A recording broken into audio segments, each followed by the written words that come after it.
Welcome to Madlik. My name is Geoffrey Stern, and at Madlik we light a spark or shed some light on a Jewish text or tradition. Along with Rabbi Mintz, we host Madlik Disruptive Torah on Clubhouse every Thursday and share it as the Madlik podcast on your favorite platform.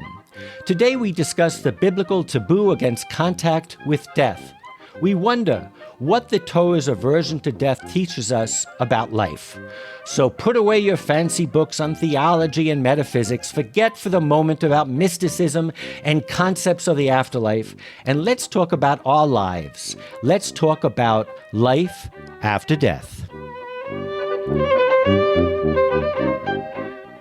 So welcome to Madlik. I am broadcasting live from Tel Aviv, Israel, and I'm joined by Rabbi Mintz in New York City. So we are combining both in traditional Jewish fashion, Israel and the Galut.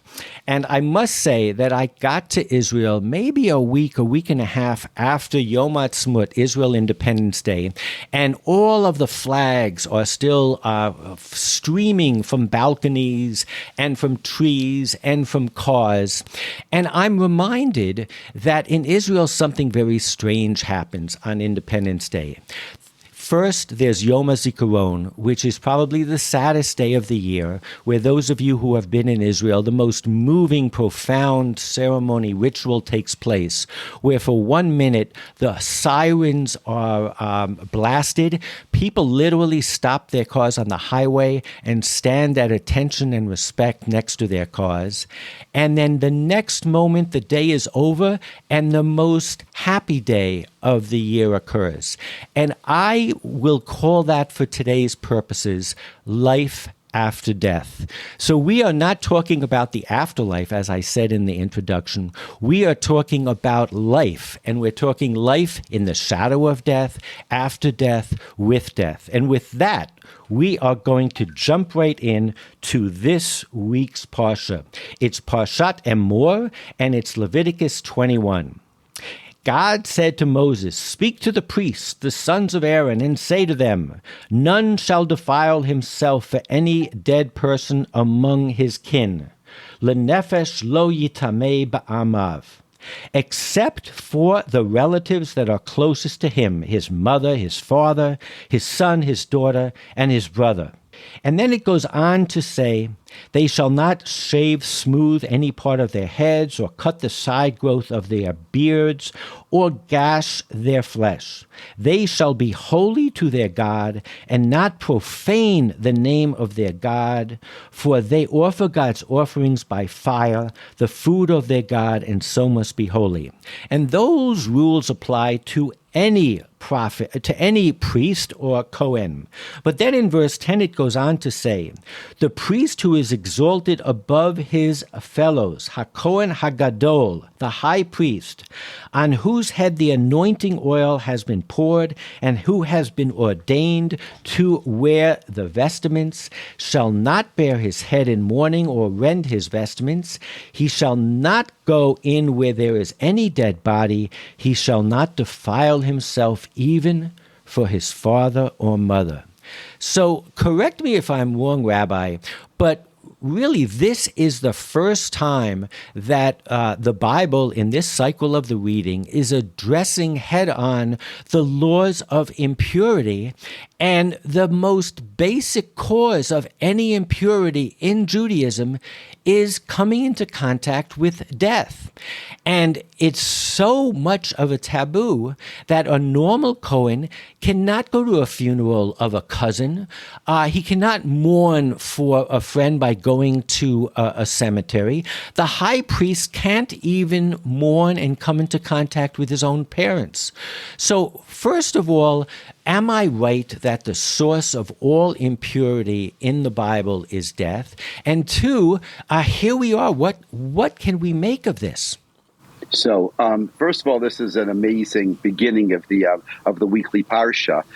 Yes, the source of all impurity in Judaism, in the Torah, is death.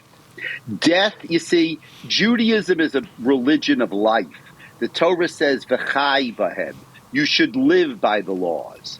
And therefore, death is the opposite of that. And therefore, death is impurity. It's interesting that the idea of life versus death comes up. I'll just talk about it in another context, and we'll bring it back to the Kohen.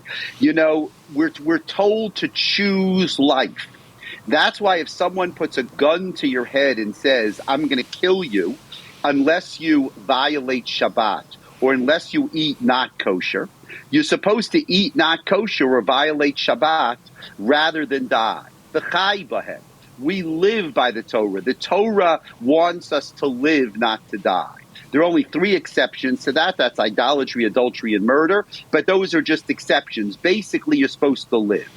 And here, the Kohen, who himself, in this case, it's basically men, because they're the ones who worked in the temple, they are required to remain holy. To remain holy means that you are not allowed to come in contact with death. It's interesting, actually, that a regular Kohen is allowed to come in contact with death for a close relative.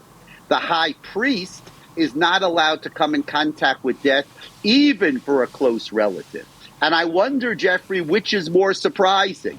Is it more surprising that the Kohen is allowed to come in contact for a close relative, or that the Kohen Gadol is not allowed to come in contact with a close relative? I would suggest maybe that what's surprising is that the regular Kohen can come in contact with death in any situation, because the Kohen needs to stay away from death, since the Kohen needs to always be available to work in the temple. You know, what's amazing to me, and I think to answer your question about the different gradations here, I think that these are paradigms. In other words, the exceptions are, and the exceptions probably come from just human social concerns. I mean, a normal priest is a normal priest. He's not quite at the level of the high priest, so he can make an exception to the rule. The Kohen Gadol, the high priest, can make no exception to the rule. But what the statement that it's saying, what strikes me is that it associates this with being holy. Last week we had the parsha called Kedoshim, and we talked about what holiness was. And the last thing we mentioned was we didn't say that holiness is not coming into contact with death. So this is really a profound statement of not simply, as you say, that Judaism is very this worldly, and you know, you can almost do any sin. It says b'chai b'hem, and when we raise up our glass, we say l'chaim. I get all that. But this is a level deeper, a level farther, because what this is saying is part of God's message, or maybe the core of God's message, is you don't need death. And the interesting thing is, I think that the classic rabbinic sources kind of take up upon this. I mean, if you think about this, the purpose of religion, normally when we talk about what is religion's most primary function, it's to explain to us the unknown. It's to comfort us when we need comfort. It's when we face the abyss. It is literally to answer the question of death. And here we are saying that in God's book, holiness is to not dwell, not focus on death. And here's how the rabbinic sources, in my mind, kind of approach it. They take the verse that is right before our verse at the beginning of our portion. Leviticus 20:27, a man or a woman who has a ghost or a familiar spirit shall be put to death. They shall be pelted with stones, and they shall retain the blood guilt. And the Tanhuma says, why are those verses put right before the verses that we just read? It's because God says to the Jewish people, do not inquire of ghosts. Remember, many people, even up till today, will look for inspiration amongst the spirits of those who are dead, of those who are past, this kind of necro thing. And what God says is, you don't have that choice. I am your God, you come to me. You shall not inquire of spirits. And in a sense, I think that's explaining the connection between God being holy, that his temple is holy, and an aversion to dwelling, inquiring, focusing on death. Do I have a leg to stand on here? I mean, I think you do. That's interesting that you connect the two. I mean, I think, let's talk bigger picture. The connection between this week's portion and last week's portion, Kedoshim. Kedoshim means to be holy, means not to be impure, not to come in contact with death. So the entire parsha, actually, last week was about life, how you live your life, what you need to do, fear your parents, keep the Sabbath, do all of those things. And then this week, it's about stay away from death. It's the flip side, isn't it? It is. It is. There's no question about it. And I'd like to focus a little bit on your insight that you said, why is there an exception for your parents? And in the case of the Kohen Gadol, even that exception doesn't exist. It's fascinating that the rabbis say that once Rabbinic Judaism began, they say that you can make an exception also for righteous people and for scholars. It says, Ein tuma letzadikim velo lechachamim. And that's in the Midrash, Agad, and Leviticus. But they say that at Yehuda Hanosi's funeral, even Kohanim came and felt that because he was so righteous, they could defile themselves. So I think you're right in asking that question. There is an aspect of this that while we don't linger, while we don't focus on death because we have this amazing connection with God, there are certain people that have a valid right to that connection as well. And that's our parents, both in our physical parents, but also the righteous. So I think there is, the exception is real, and that's kind of fascinating. That is fascinating. That midrash is actually fascinating, that the exception is extended to righteous people, that they're not considered to, I think there are two ways to say it if you want to be Talmudic about it. You could say that those people don't have ritual defilement, or you could say that you're allowed to ritually defile to those people. And I think the second is correct, meaning a Kohen in the time of the temple who went to their father's funeral would then have to go to the mikveh, to the ritual bath, and be sprinkled with the ashes of the red heifer. They would have to go through a purification process. It's not that becoming tamei to your parents doesn't make you tamei. It makes you tamei. It's just that your obligation to your parents overrides the prohibition against becoming tamei. I think that's a nuance, but I think it's an important nuance. So far we've talked about these laws almost in a vacuum. We've said that, any religion is there to explain death. Any religion talks about how you react with those who have passed into the netherworld. And we've really said that if you read this text straightforwardly, it's making a stand. It's saying that we Jews have a direct connection to God, and therefore we push back from the dead and the netherworld and all that. But I want to explore something that has always fascinated me, and this week I actually explored it because it seems so obvious to me in terms of a historical context. The Jews came out of Egypt, and you don't have to be an Egypt scholar to know what the Egyptian religion was all about. I mean, the pyramids are the wonders of the world. You have to believe that every citizen of the Near East knew about Egyptian metaphysics and the Egyptian belief in the next world. And then if you look at the Jewish people, and after all, what were we building? We were building pyramids, which were literally to take the pharaohs and the upper class to the next world. So I said to myself, isn't this a rejection also of all that Egypt represented? We have that theme throughout the Bible.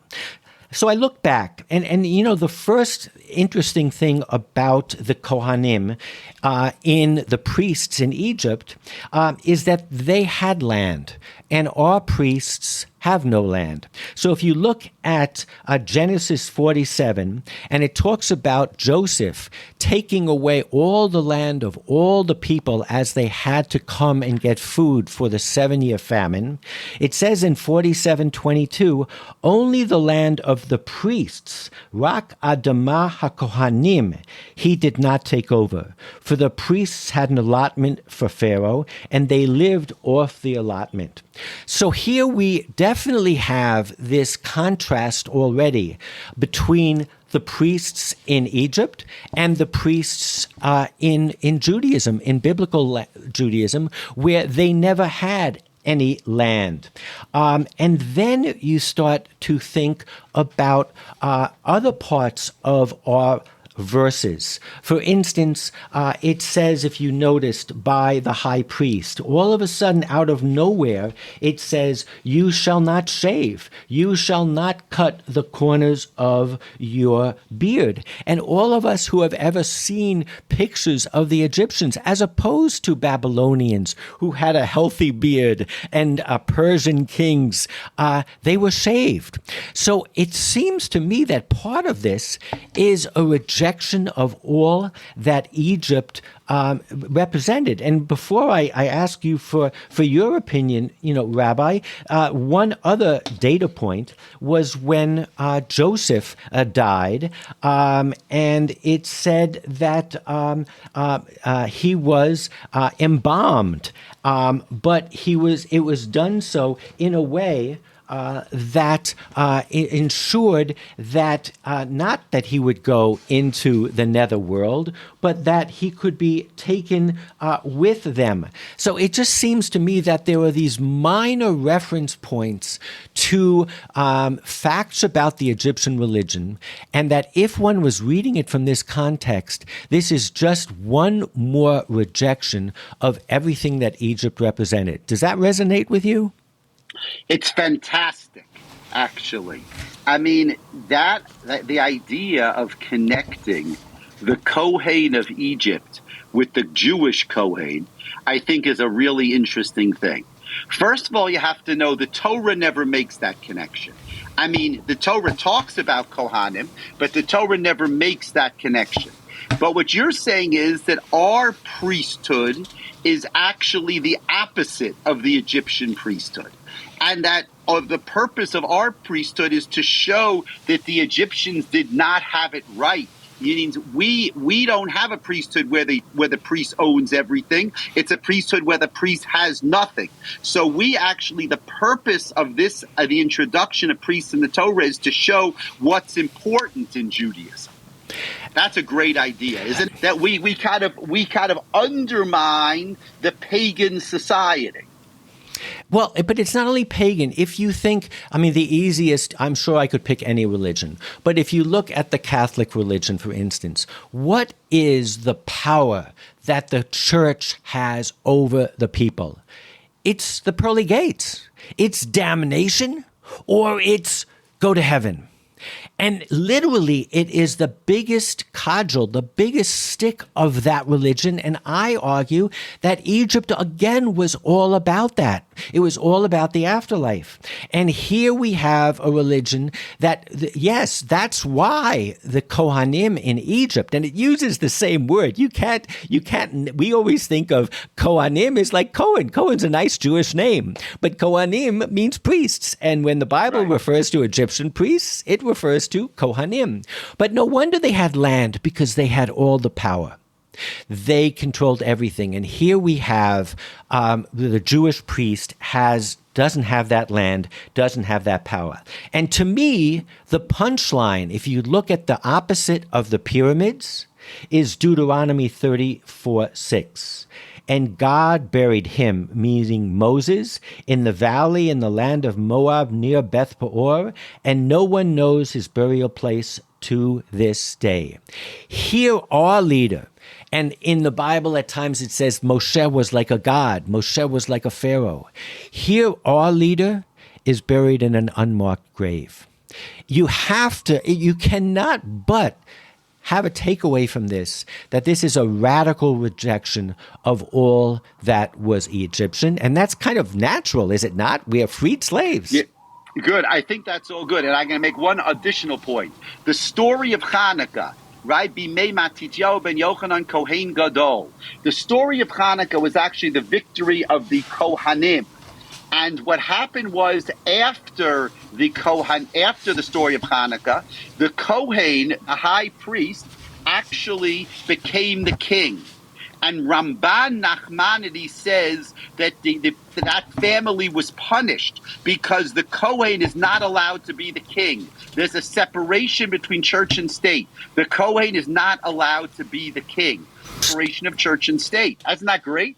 Well, absolutely. And you can almost equate the downfall of Judaism.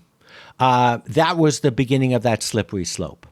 All the way to Herod and all that. When we gave up that separation of literally of church and state, you're absolutely correct. That absolutely amplifies what I was saying. So let's. I mentioned a few minutes ago that the rabbis kind of took away from these biblical verses some lessons. And the first lesson they took was that you can defile yourself for a teacher, and that there's something profound in Judaism in terms of the respect we have for our parents, for our past, and for the education and the transmission of our tradition that is at the same level possibly, or gets close to the same level as this relationship that we have with God. But the rabbis went even further, and I'd like to explore some rabbinic texts that relate to the way they valued life. So one interesting, and this is a piece of Talmud that I searched for because I knew it was there, and I said, it's the old question of, two guys walk into a bar. What happens if a funeral procession and a wedding procession meet on a crossroad? In Ketubot 17a, it says, the sages taught one reroutes the funeral procession for burial of a corpse to yield before the wedding procession of a bride. And the reason they do that is because the wedding represents the future, and the burial is the past. And again, I put it within the context of other religions that deify, that make this realm of the afterlife as the fulcrum that guides our observance. And just a very simple rule like this is a profound statement, is it not? It really is. I mean, there are all these these great Talmudic statements where you have one thing versus the other. They have a case where you have a chance to save your father or your teacher. Who do you save first? What is considered to be more important? A funeral or a wedding? Which is considered to be more important? I always like to study those pieces of the Talmud by asking the following question: what would we have thought if the Talmud hadn't given us an answer? What would you have thought to have been the right answer? I don't want to get into social commentary, and maybe this doesn't apply to your synagogue and to modern Orthodox observant Jews. But I belong to a conservative synagogue, and, I know that around the holidays, they will say services begin at this time and Yizkor is at this time. Even Lincoln Square Synagogue has a free Yizkor service. Yizkor is when we remember those who have passed away. And it seems that even till today, even within our Judaism, we focus upon that aspect because we know that's what brings in people to our religion. But at the end of the day, those of us who are involved in our religion 365 days knows that it's really the weddings, not the funerals. It's really the Simchat Torah and the Purim and the Hanukkah. But nonetheless, we default to using the hook of the afterlife, the netherworld. Am I wrong? Am I being facetious and cynical? I mean, what about the fact that what brings people to shul is Kaddish? Yes. Yeah. Right? Yeah. And neither one of us is putting it down, obviously. But nonetheless, you can ask the question, why is Kaddish such a draw and not, listening to the Torah? Why didn't you say the Torah reading begins sharply at whatever? We know the answer, and I guess that's the problem, right? Yeah. So I want to dig a little bit deeper. It's very trite to say that the rabbis were this worldly and they loved life. But there's another thread that I find fascinating. In Ketubot 103b, it says, when Rabbi Yehuda HaNasi fell ill, Rabbi Chia entered to be with him and found him crying. He said to him, my teacher, for what reason are you crying? Isn't it taught in a Braita, if one dies while laughing, it is a good sign for him, while crying, it is a bad sign for him? Rabbi Yehuda HaNasi said to him, I am crying for the Torah and the mitzvot that I will be unable to fulfill after I die. The sense that only someone of blood and flesh can feed the poor, can put tefillin on his arm, can make the decision whether to be faithful to his wife or not, can study the Torah. This lack of looking at the next world as the ultimate goal and reward, it's absolutely lacking here. This gives religious substance to our life on earth. Is it powerful? It's very powerful. So what do you make of that statement? I think it's great. I think you can only take it at face value that, just as those of us who come into contact with a friend or family who passes away and we walk out and we go, we got to savor every moment on this beautiful earth. It's as good as it gets. There's such a focus on the only thing that we can do is this world. It reminds you of that midrash where the angels were arguing with Moses, saying, why, God, are you giving the Torah to Moses? Give it to us. We're pure. And all the arguments are because Moses can sin and he's human and he's hungry and he has to work and he has to make sure he's ethical. You don't have any of those issues. That's kind of the way the rabbis, especially in a text like this, are looking at the next world. Maybe it's a place for reward, but it's not a place for spiritual growth. It's not a place where you can learn one day what you didn't know the day before. Yeah, I think that's all good. I mean, the idea of this world versus the next world. How do we live our life? Are we supposed to worry about this world, or are we supposed to be concerned about the next world? And you don't even have to go to rabbinic sources. If you go to the Psalms that we read when we sing Hallel, it says, Lo hametim yahalleluya v'lo yododei tumah. The dead cannot praise the Lord, nor any who go down into silence. I shall not die, but live and proclaim the works of the Lord. The Lord punished me severely, but did not hand me over to death. I mean, King David knew the answer, right? So you could look at it from the point of view of someone who's in pain and someone dying. But from the perspective that we're looking at, it's this is the best life that we have. And it's fascinating that when the rabbis did put together an afterlife, it was Techiyat HaMeitim. It was coming back with a body. They were so focused, so committed to life as we know it. I just want to share one law that actually is in the Mishnah Berurah and the Shulchan Aruch till today. The Gemara in Berachot says, one may not walk in a cemetery with tefillin on his head and a Torah scroll in his arm and read from it. If one does so, he commits a transgression due to the verse, he who mocks the poor blasphemes his creator. And there were other laws that says in the Mishnah Berurah, it says you can't wear tzitzit, a talit, in a cemetery. And again, it harps on what Rabbi Yehuda HaNasi said. You can be the biggest tzaddik in the world, buried in and visited by thousands of Hasidim, but you can't do mitzvot anymore. And so if somebody shows up to a Beit Kvarot, to a cemetery, wearing tefillin, he is mocking the dead. And the flip side of that is that every breathing moment that we have the obligation, but the privilege of being alive. I think that's the best thing. That's the best word so far. And that is, we have the privilege to do all these things.